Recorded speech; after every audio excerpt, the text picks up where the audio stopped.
Hi hello सर्वांना नमस्कार. रेश्मी नाते या मराठी चॅनलमध्ये तुमचे सर्वांचे स्वागत आहे. दीपाली आणि निलेश भाग 3.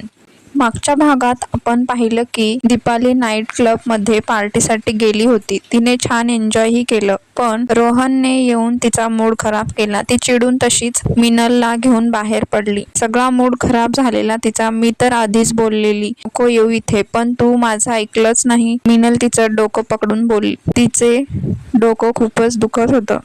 सोड बोलत दीपालीने कॅब बुक केली. रस्त्याच्या दुसऱ्या बाजूला एक कार येऊन थांबली. दीपालीने मिनलचा हात धरत रस्ता क्रॉस केला आणि त्या कारचं मागचं डोर उघडत आत बसली. भैया 4356 चलो जल्दी, तिने OTP सांगत त्या ड्रायव्हरला चालायला बोलली. व्हॉट? निलेशने मागे वळून बघितलं. कोण आहे ही मुलगी जी आपल्याच गाडीत डायरेक्ट येऊन आपल्यालाच ऑर्डर देते? थोड्या वेळापूर्वी जेव्हा रोहन डान्स फ्लोअरवर गेला त्यानंतर काही वेळातच निलेशचा फोन वाजू लागला. त्याच्या वडिलांचा होता. त्याच्याशी बोलायला तो बाहेर निघून गेला. निलेश कुठे आहेस? अजून घरी का नाही आला? श्रीरंग निलेशचे वडील उचलल्यानंतर पहिला प्रश्न विचारला. बाबा मी पुण्याला आलोय, येतो उद्या. निलेश कपाळावर 2 बोटं घासत बोलला. निलेश अरे असं अचानक का? सगळं ठीक आहे ना? आणि मला सांगितलंही नाही, त्याचे वडील बोलले. बाबा सहज आलो होतो, उद्या रविवार म्हणून असंच आलेलो जुन्या मित्रांना भेटायला, निलेश बोलला. निलेश उद्या आपल्याला मानेकडे जायचं होतं. आबांनी सांगितलं होतं ना तुला, आणि तू असं अचानक पुण्याला निघून गेलास. आबांना नाही आवडणार हे, श्रीरंग बोलले. बाबा तुम्हाला माहितीये आजोबा काय घेऊन चालले आहेत तिथे, निलेश बोलला. निलेश तू एकदा मुलीला बघून तर घे, तुला आवडली तर आपण पुढे बोलूया, श्रीरंग बोलला. बाबा मला नाही करायचं लग्न इतक्यात, तुम्ही लोक का समजून घेत नाही? निलेश वैतागला होता. निलेश आज ना उद्या लग्न करायचंच आहे ना. तू मोठा आहेस घरात, तुझा आदर्श घेऊन बाकी भावंड वागतील. आणि हे बघ आपलं कुटुंब आधीपासून एकत्र राहत आले आणि मला ते तसंच हवंय. माझ्यासाठी एकदा बघून तरी घे त्या मुलीला. तुला नाही पटली तर कोणीही जबरदस्ती करणार नाही आहे, श्रीरंग त्याला समजावत होते. येतो उद्या दुपारपर्यंत, संध्याकाळी जायचं आहे ना. निलेशला अजून लेक्चर ऐकायचं नव्हतं. त्याने रोहनला कॉल केला पण त्याने नाही उचलला. त्याने त्याला पाली तेव्हाच 2 पोरी येऊन त्याच्या कारमध्ये बसल्या आणि त्याला काहीतरी सांगून चलो भैया असं बोलल्या. यांना काय ही कार लोकल टॅक्सी वाटली का? त्याचं डोकं आधीच तापलेलं होतं. रागातच त्याने मागे वळून पाहिलं. एक क्षण तो दीपालीला बघतच राहिला. थकलेला चेहरा पण त्यावरचं तेज रागस्ता बघतच राहिला तो. भैया प्लीज चलो ना, ती पुन्हा बोलली. वैतागून डोकं मागे टेकवलं होतं तिने. What? Oh hello, you think that I am your driver? Get down from my car. तुम्हाला काय मी ड्रायव्हर वाटतो का? उतरा माझ्या गाडीतून खाली, तो रागात बोलला. तो इतक्या जोरात ओरडला की दोघी दचकल्याच, पण तरीही दीपालीने पटकन स्वतःला सावरलं.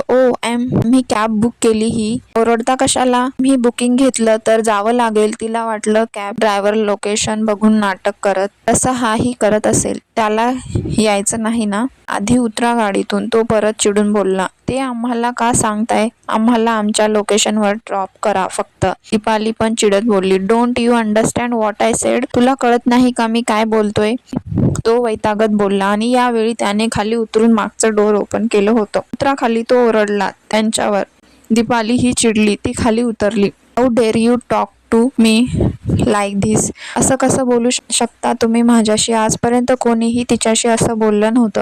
हे बघा मी कार बुक केली होती, ती फोन दाखवत बोलली. मिनल अजूनही गाडीत डोकं पकडून बसली होती. ते लाऊड म्युझिक, ती ड्रिंक, तिला काहीच सूट झालं नव्हतं. मला दिसत नाही तर चष्मा लावून फिरायचा ना, तो तिचा फोन तिला दाखवत बोलला. मला व्यवस्थित दिसतं, माझी दृष्टी चांगली आहे, ती रागात बोलली. माय कार नंबर इज 5613. तिने एकदा मोबाईल बघितला तसं तिला लक्षात आलं आणि तिने दाताखाली जीभ चावली. पण तरी त्याचं ऐकून कशी घेईल ती? दीपाली होती ती. ठीक आहे, पण तुम्हाला काही स्त्री आहे की नाही? किती उद्धट आहात तुम्ही. मुलींशी बोलायची शिस्त नाही शिकवली का तुम्हाला कोणी? तिचं असं त्याला शिस्त शिकवणं त्याला आवडलं नव्हतं. चूक तुझी आहे, माझी शिस्त काढू नको. Get out from my car. तो जोरात खेकसला तिच्यावर. जातोय आहे बेशिस्त अक्कल शून्य माणूस. ती तोंडात पुटपुटली पण त्याने ऐकलंच. ए शिवा कोणाला देते? चोर, ती चोर. वर शिरजोर. काय चोरलं मी तुमचं? नीट बोलते तर जास्त बोलू नका. चल मिनल. दीपाली मिनलला गाडीतून बाहेर खेचत बोलली. निघा लवकर. तो बोलला. दीपाली माझं डोकं खूप दुखतंय, मिनल बोलली. हो चला आपली कॅब येईल, दीपाली बोलली आणि तिच्या मोबाईलचं नोटिफिकेशन आलं. कॅब ड्रायव्हरने कॅब बुकिंग कॅन्सल केली होती. ओ शेट, मूर्ख कॅब ड्रायव्हर, दीपाली पुटपुटली. आणि यावेळी पण ते निलेशने ऐकलं. हे हे काय बोललीस? निलेशने विचारलं. तुम्हाला नाही बोलली, बाजूला व्हा. त्याला बोलून ती मिनलला घेऊन बाजूला जाऊन दुसरी कॅब बुक करू लागली. फोन अजून आला नव्हता. निलेशने त्याला पुन्हा कॉल केला पण तो काही उत्तर देत नव्हता. निलेशने तिथून निघायचं ठरवलं. समोर दीपाली अजूनही फोनमध्ये काहीतरी करत होती. कदाचित कॅब बुक करत होती पण होत नव्हती म्हणून वैतागत होती. असं रात्रीचं सुमसाम ठिकाणी दोन मुलींना रस्त्यावर सोडून जाणं त्याला पटत नव्हतं. म्हणून त्याने कार त्यांच्या समोर थांबवली. गेट इन, मी सोडतो तुम्हाला. यावेळी पहिल्यांदाच त्याचा आवाज नम्र वाटला तिला. नो नीड, आम्ही बघू आमचं. अशा बेशिस्त माणसाची मदत नकोय आम्हाला, दीपाली रागात बोलली. निलेशला तर रागच आला. तो नीट बोलला तरी ही मुलगी त्यालाच घमंड दाखवत होती. दीपाली प्लीज चल जाऊया, मिनल हळू आवाजात दीपालीला बोलली. नको, मी करते कॅब बुक, तू थांब, दीपाली तोऱ्यातच बोलली. ही मुलगी कोणाचंच ऐकत नाही. मिनलने डोक्याला हात लावला. निलेशने कार सुरू केली. सर प्लीज थांबा, आम्हाला लिफ्ट द्या. यावेळी मिनलने दीपालीचं काहीच न ऐकता तिला कारमध्ये ढकललं. स्वतःही बसली. मिनल, मला नाही जायचंय. चूप, एकदम चूप, नाही तर मी आबांना सगळं सांगेन. मिनलने तिला धमकी दिली. तशी दीपाली तोंड फुगवून गुपचूप बसली. कारण तिला माहीत होतं कॅब बुक होत नव्हती. मदत घ्यावीच लागेल पण त्या निलेशची तिला मदत घ्यायची नव्हती. Thanks sir, Hadapsar road, Mavli society, मिनलने सांगितलं. त्याने कार चालू केली. गाल फुगून बसलेली आरशात ती दिसत होती. चिडका चेहरा, रागाने काहीतरी पुटपुटणं चालूच होतं. ते पोहोचलेच तसे ती कारमधून उतरून डोर जोरात आपटून ताडताड पावलं टाकत निघून गेली. आय एम सॉरी सर आणि थँक यू. तो रागात काहीतरी बोलणारच की मिनल बोलली. उद्धट, बेशिस्त, अक्कल शून्य. त्याने पण रागात तिला शिवा देत कार वळवली आणि त्याच्या रस्त्याला लागला. तर अशी झाली दीपाली आणि निलेशची पहिली भेट. पुढे काय होतंय बघूया. पुढे काय होतंय भेटूया पुढील भागात.